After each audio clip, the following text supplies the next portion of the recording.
দিন কয়েক ধরে শোনা যাচ্ছিল মা হতে যাচ্ছেন দক্ষিণ ভারতীয় অভিনেত্রী সামান্থা রুথ প্রভু। সে কারণে নাকি অভিনয় থেকে বিরতিতে যাবেন। এবার সে গুঞ্জনে সিলমোহর দিলেন অভিনেত্রী নিজেই, জানালেন খবরটি সত্য। সম্প্রতি মুক্তি পেয়েছে সামান্থার নতুন ছবি মা ইন্তি বাঙ্গারাম। ছবিটি বক্স অফিসে দারুণ সাফল্য পাচ্ছে। এই ছবির সাফল্য উদযাপনে এসেই গণমাধ্যমের মুখোমুখি হন সামান্থা, যেখানে তিনি বলেন, সবার কাছে ক্ষমা চাচ্ছি, আমার একটা ছোট বিরতি নিতে হবে, এরপর আবার ফিরে আসব। আমার এখন মাতৃত্বকালীন ছুটিতে যেতে হবে। বিষয়টি নিয়ে আমি খুবই আনন্দিত।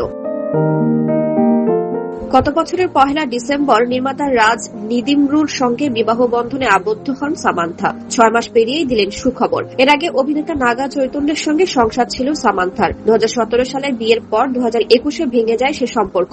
ওই সময় মানসিকভাবে ভেঙে পড়েন অভিনেত্রী। অনেকদিন কাজেও ছিলেন অনিয়মিত। পরে রাজ ও ডিকের সিরিজ দ্য ফ্যামিলি ম্যান 2-তে অভিনয় করে ফের আলোচনায় আসেন। আর ওই কাজ করতে গিয়ে রাজের সঙ্গে সম্পর্কে জড়ান সামান্থা। সে প্রেমই গড়ায় বিয়েতে।